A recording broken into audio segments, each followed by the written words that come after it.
sponsors, as they are to every football club, extremely important to Chelsea. And the shirt sponsor is 3, and we understand that the shirt sponsor are right now in discussion with Chelsea. That sponsorship deal is worth £40 million per annum to Chelsea, to the sponsors, and to Chelsea themselves. So how does it impact the club now from this point onwards? Simon, all sorts of questions coming into us still this morning.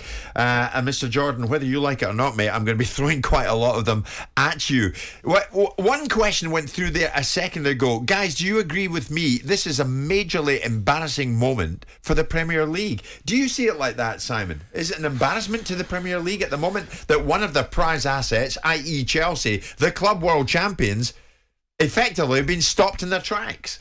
They've been seized. Well, it's not enhancing the brand, is it? There'll be an argument that other football club ownership models, where there are atrocities going on in other countries, China, Middle East, and the Premier League have allowed owners of that sort of ilk in here as well, and they're not being sanctioned in this instance. And the only thing that's being sanctioned are the Russians because of the nature of the war that we are seeing.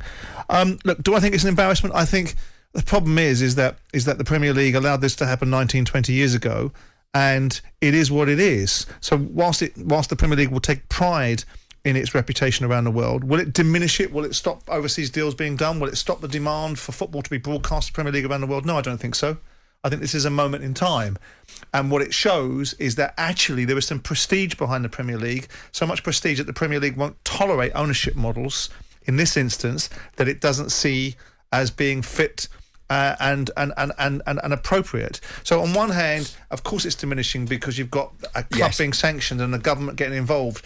But these are unique and exceptional circumstances. And if the Premier League were not being forced to be involved in the sanctioning of a football club, albeit the government directive, but the Premier League were in some way, shape or form resisting it, that would be brand damaging and brand diminishing. I don't think it damages the Premier League's brand around the world. Of course, people like La Liga and Serie A and other leagues that are minnows in comparison to our leagues will want to turn around and use it as an opportunity to diminish our polished and very well received Premier League around the world.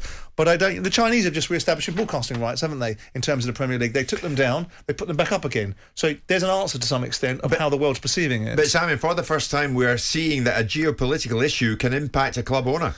Yes. And we're seeing that in no uncertain terms. And this could set a precedent. And people will ask questions about Chinese ownership with some of the genocides that are going on inside China. People will ask questions about Middle Eastern ownership and bombing of Yemen and places like that and say, well, hang on a second, these people are owning our football clubs over here. It opens up a very sensitive set of scenarios that should have been opened up some time ago about ownerships of football clubs and massive assets in this country. So you see a reset now, because it will open up these areas for discussion. And that's the perfect word. It gives a reset. It gives the Premier League pause to thought, and it will give people cause to think about how football club ownerships really begin to look. Because who wants this? The Chelsea fans now, to some extent, because of the tribalism of football, are going to be laughed at and called pariahs by other football clubs. Because once upon a time, they thought it was endearing to call themselves Chelsea. Or whatever. Now that's an association they won't want. A certain segment of the Chelsea fans did themselves a little bit of a disservice last week by chanting out Roman Abramovich's name without a big bit of disservice, I think. Yeah, but we mustn't tarnish all Chelsea fans with that group of Chelsea fans that decided to behave like imbeciles at the time. I agree. So I don't want to get all Chelsea fans in there because Chelsea fans are good fans. No, the bottom line is that the Premier League and the geopolitical landscape and the ownership models of football clubs are becoming so much more prevalent, because look at what football is now. Football is something that people buy football clubs. No way, and we made this point the other day, didn't we? No way did Roman Abramovich buy Chelsea because he loved Chelsea. He bought it for reasons to legitimise and to validate, and perhaps, as once alluded to, was a very expensive life insurance policy.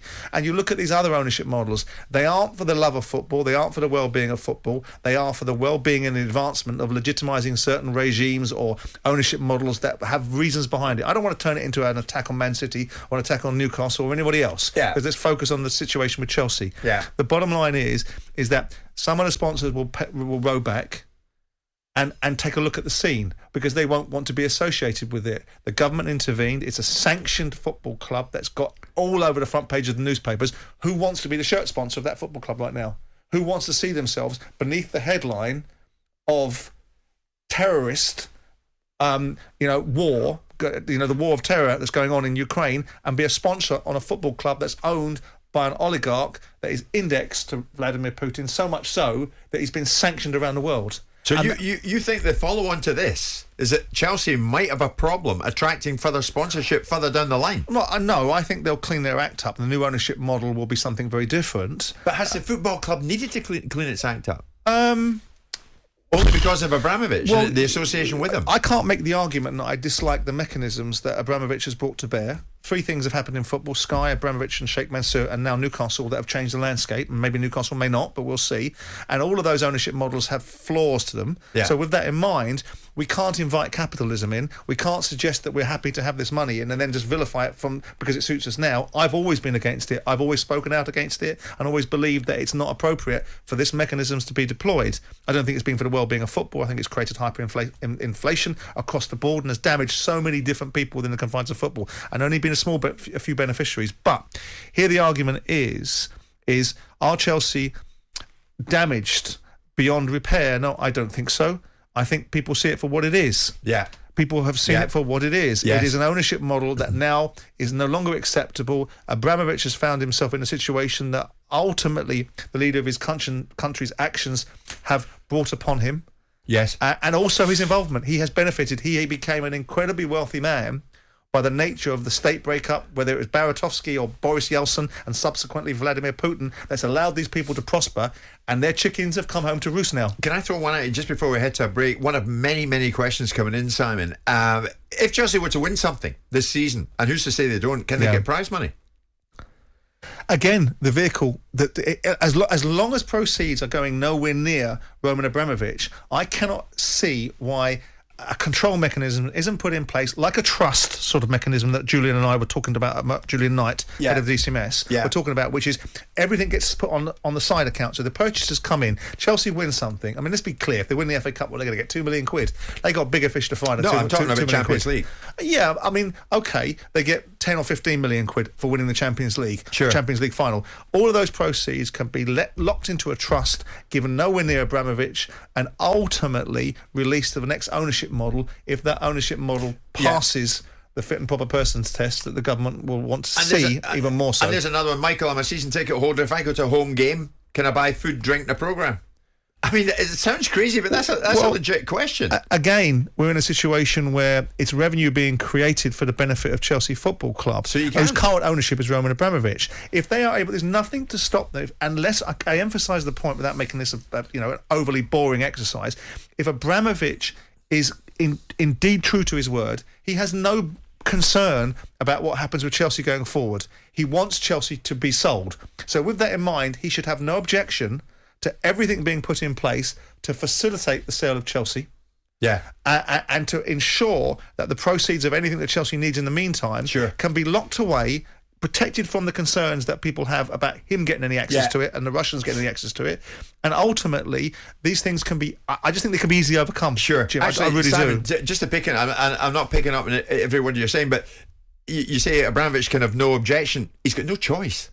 Well, currently he does, because he's the owner of the football club. It's about how far and how deep and how fast and how quickly the government are going to seize this asset away from him and get administrative control over it. Because at this moment in time, if you're buying Chelsea Football Club, the shareholders of Chelsea Football Club are a vehicle owned by Roman Abramovich. But they've already been seized. They're frozen. They're frozen. All of his assets. They're frozen at this moment in time. But that doesn't mean that they can subsequently get legal title to sell it. Okay. Right? It's frozen. Yeah. Not sellable by them.